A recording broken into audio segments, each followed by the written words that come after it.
Debbie Hunker with Debby Dreamer.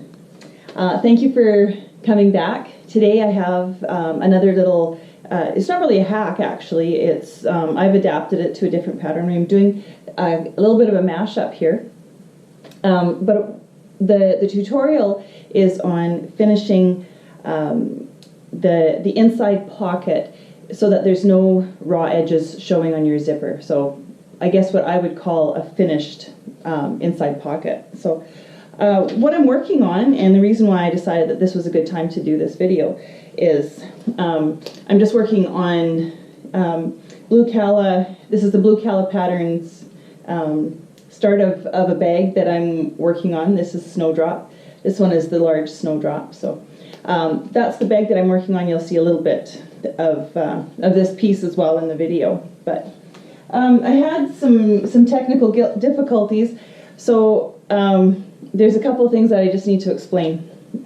When you're watching the video, you're going to see that I have two pieces of the lining. So you have the pocket lining, which is normal, and then all of a sudden, out of nowhere, it seems like this little piece, this little pattern piece, pops in, and this is the little zipper facing. So it's going to be the width of whatever pocket you are making, whatever size pocket you're making. You want to make it that wide, and it's going to be 2.5 inches high, or however you want to do this. Anyway, so you'll see this, but and I've got my lines. I draw my lines on it and stuff like that. So I start explaining, but all of a sudden it just kind of pops in there. So that's what that is. So again, you're going to do that extra piece. You're going to interface it, and it's going to be the width of your pocket and by 2.5 inches high.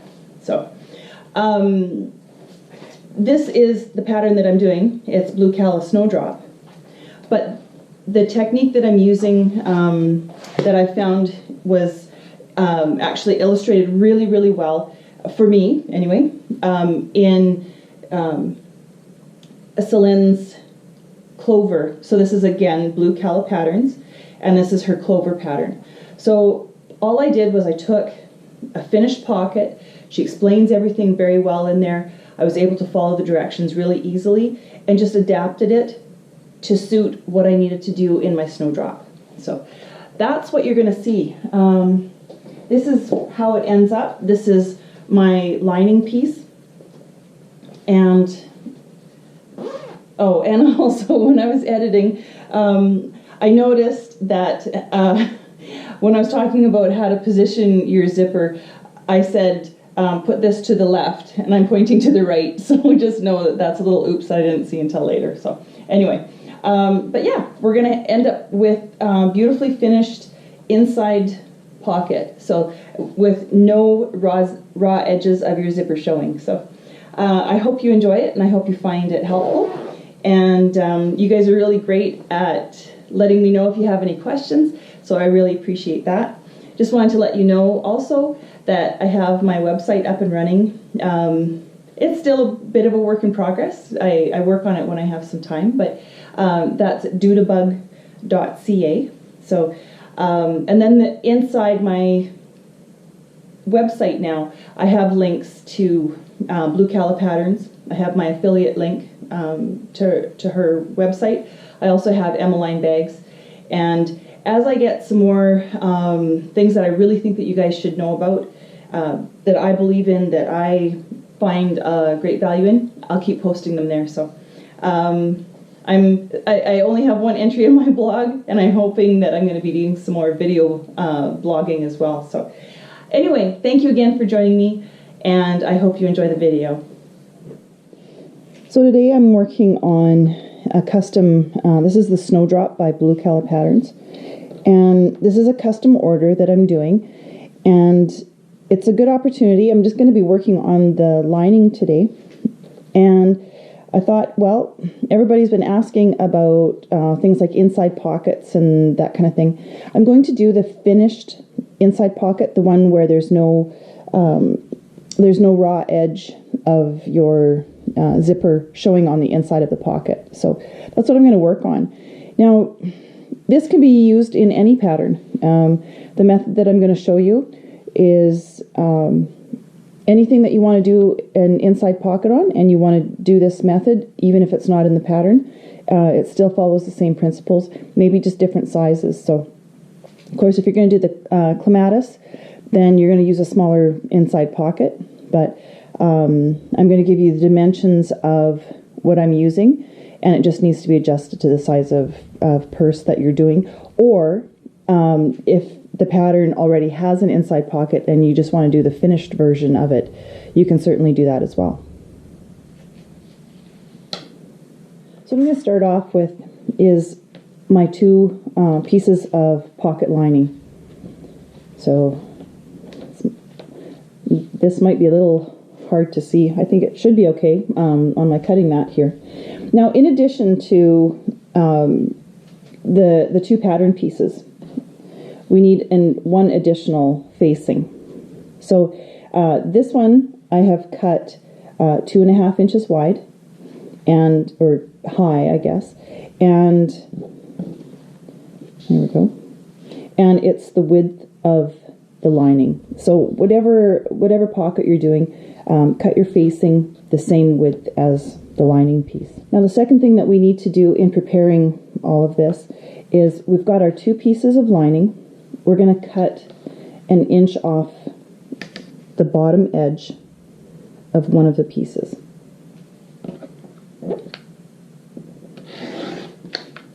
And you'll see why I do that later on. I'm going to take these, both of my pieces now. One is 1 inch shorter than the other. And I'm going to fold the bottoms up at 3/8 of an inch, and I'm going to press that. So with my little facing, what I'm going to do is I'm going to mark my stitching lines.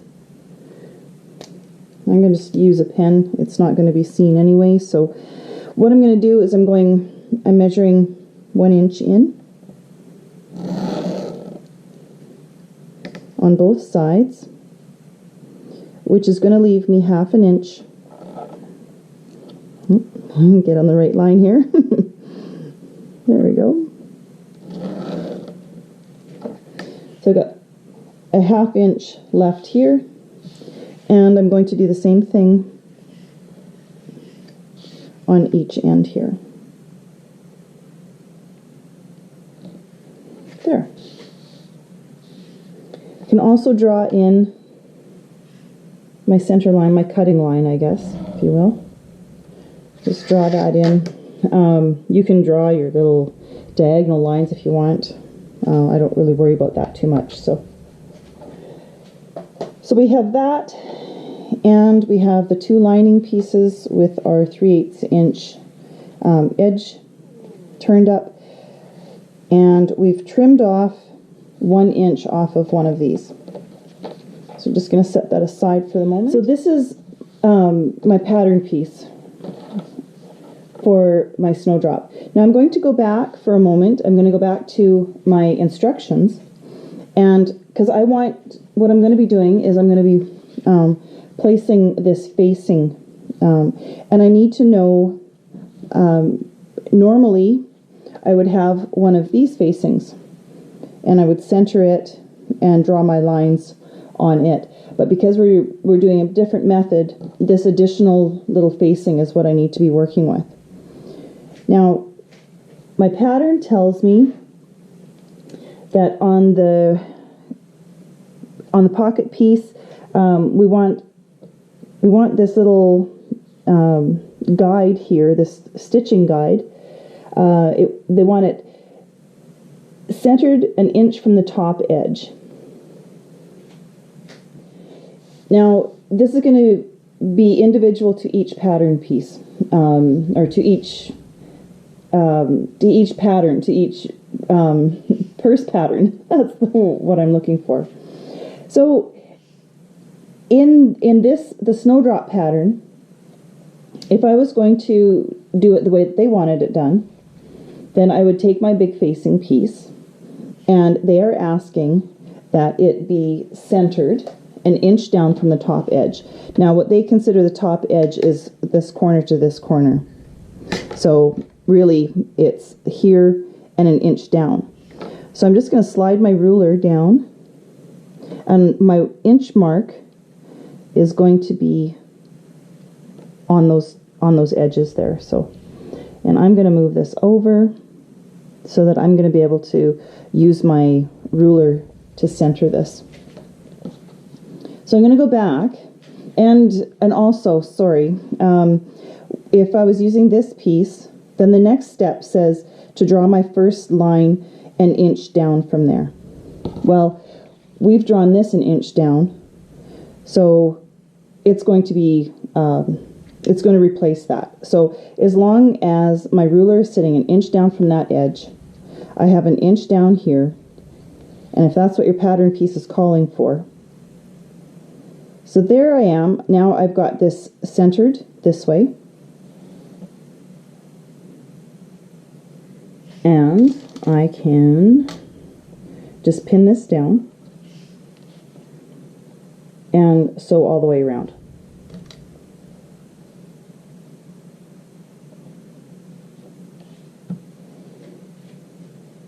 So I've got this stitched around, and now I'm going to cut my center line.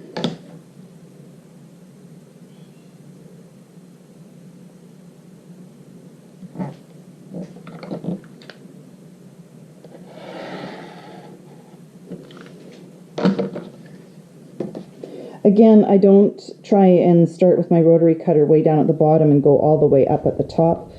I fine tune that. I'm back a little ways, which is fine. And I'm going to go right into my corners. The closer you can get into your corners, then, especially if you have thick fabric, this isn't as bad.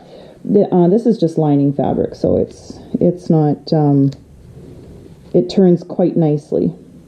But I really want to get right into there without clipping my thread.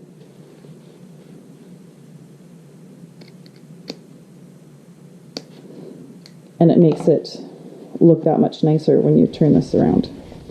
So I'm going to flip this around and I'm going to press it down. So here I have my lining piece for the inside, and I've got my rectangle cut, and that's what my zipper will go into.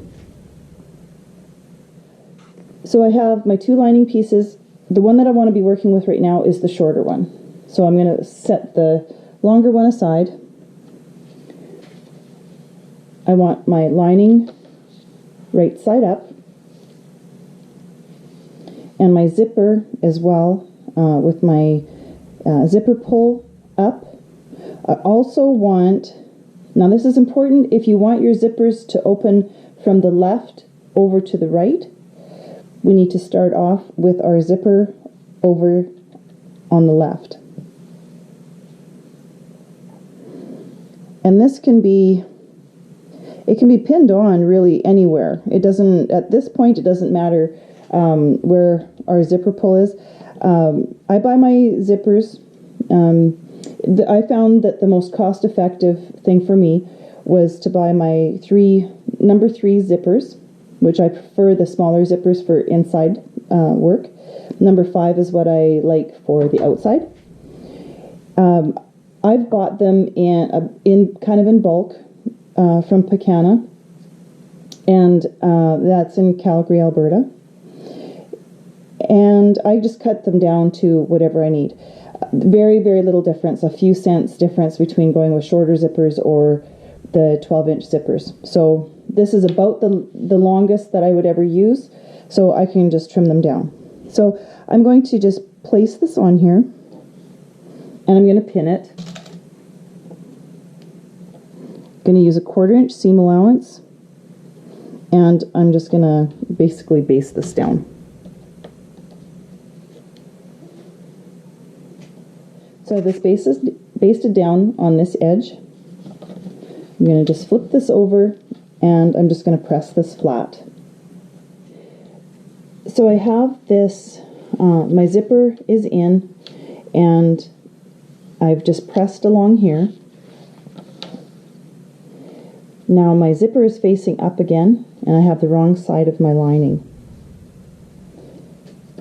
The next thing I'm going to do, well, I'm going to move this over now because it is going to matter where this is positioned. So I'm just going to move this over in far enough that I know that it's going to be within my opening here.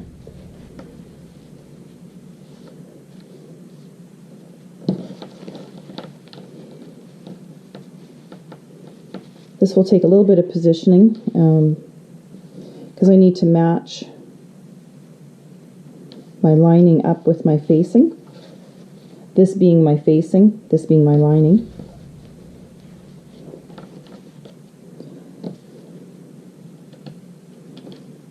And this may take an extra few minutes to get this all sitting really nice.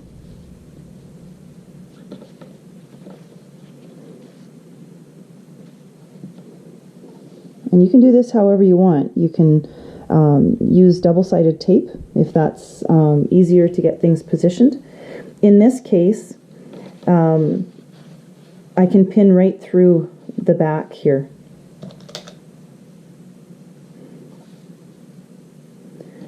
So I have this sitting quite nice. And I'm just going to play around with this until I get my zipper nice and centered.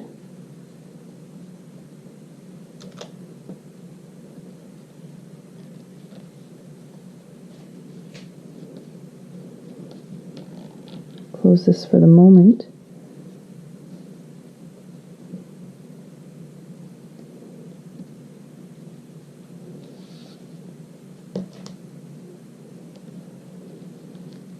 Before I get too many pins in there, flip this over. Yep.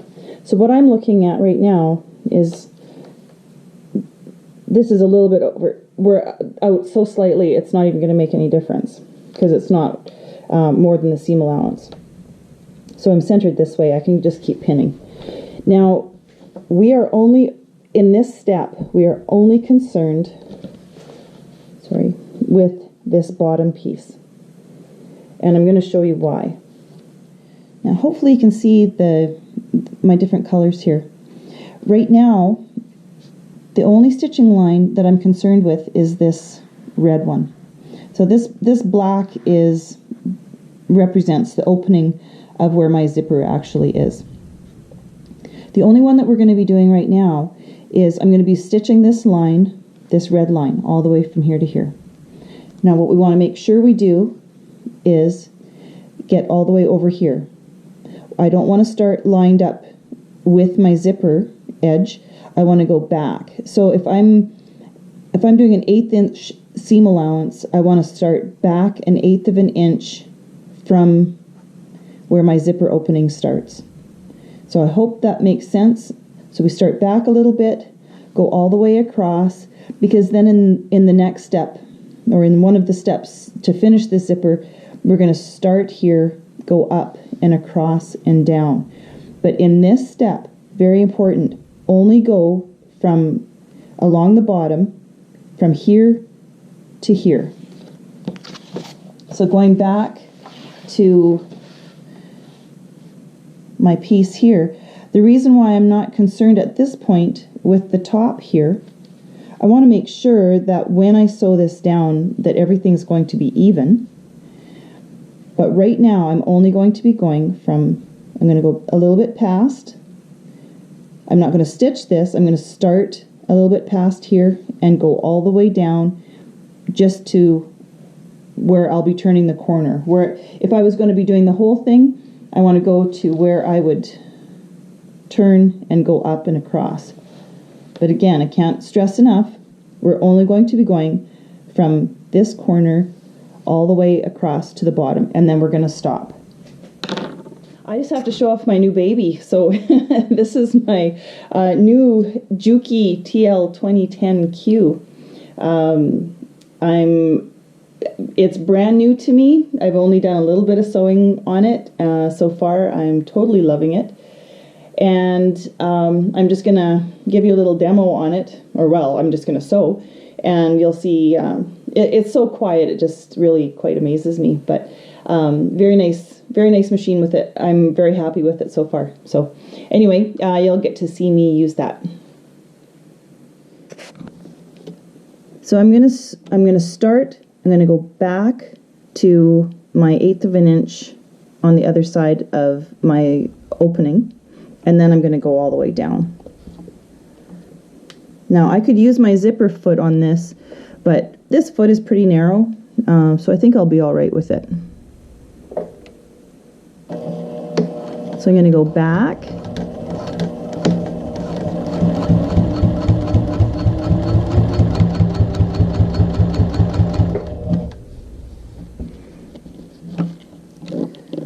Just lift up my presser foot and keep going.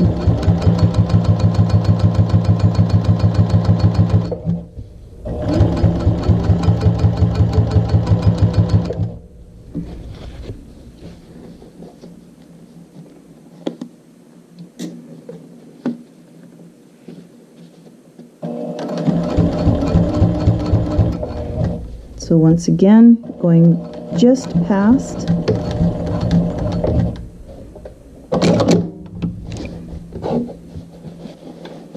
And I'm all done this part. So now I have my stitching line done here. I'm going to flip this over. And I'm going to take my second lining and I'm going to place it over top of this.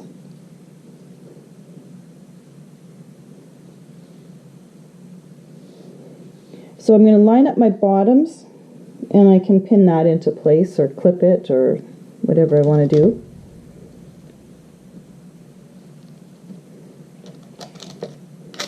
And that'll just hold it where in position.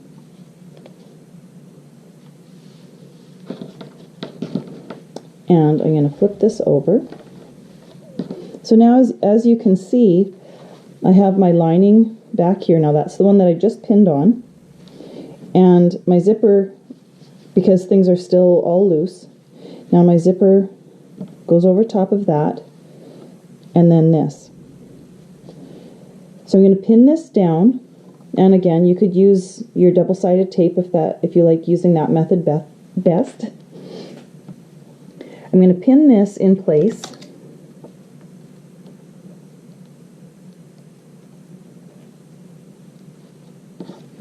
Going to make sure I go through all of my layers, which I do.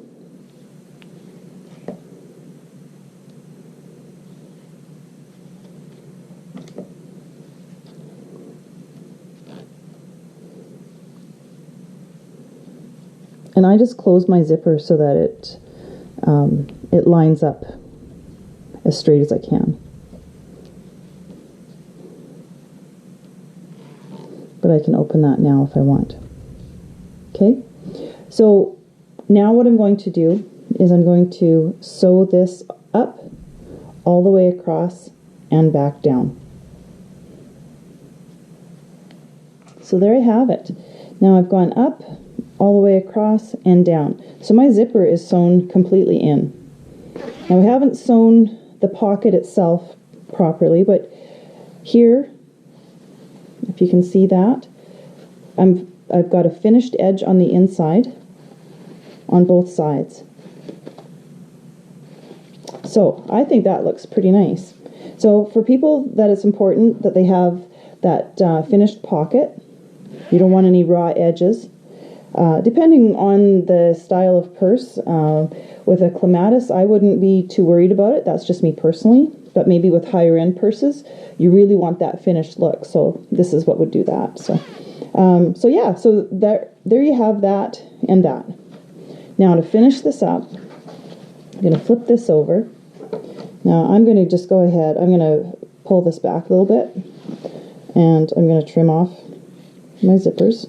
These are nylon zippers, so I'm not too worried. I'm not getting the heavy plastic teeth or anything like that. And here again.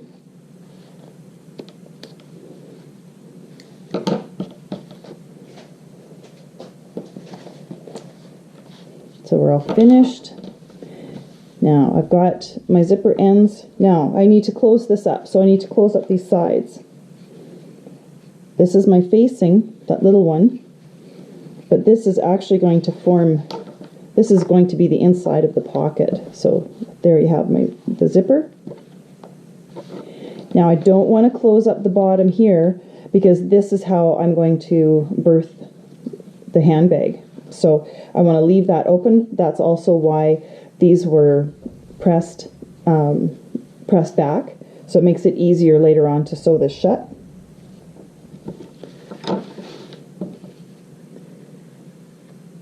And I've got a bit of a fold here going on. I'll press that and fix that up. But what we're going to do is we're going to just sew these down. Sew down the side seams. And that I'll take you over to the machine and show you exactly how I do that. I'm going to show you when I go to the machine, I've got my lining piece sitting like this. What I'm going to do is I'm going to fold the top piece back, and you can fold however you want. And then I'm going to pin this. And when I go to my machine, I'm going to take my seam allowance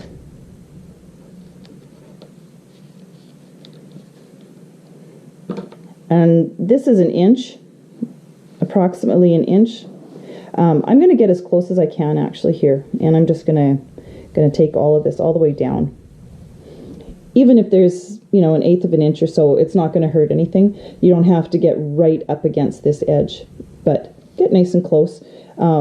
And don't worry about having only a 3/8 inch seam allowance here. So I've got things lined up. I'm going to just miss this. Just going to back stitch a little bit.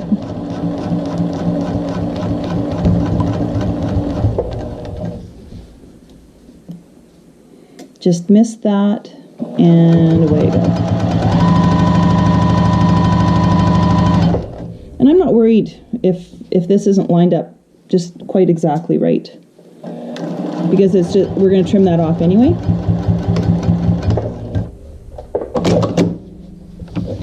And there we go. So I'm just going to do that on the other side as well. So I have these side seams done. Before I trim it off, I'll just show you. Again, here we've got our sides are all sewn in. We've got no raw edges showing inside or outside our zipper. And it's open all the way through so that we can still berth our bag through that. So now all I'm going to do is, just for keeping bulk down and stuff, is I'm just going to trim this off.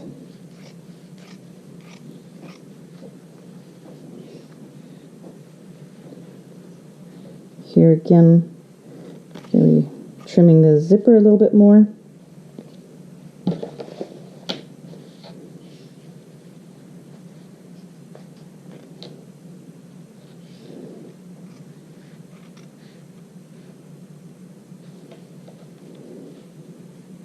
The only thing I worry about when I'm trimming zippers is to make sure that I don't have any of the metal pieces there, because boy, that will dull your scissors in a hurry.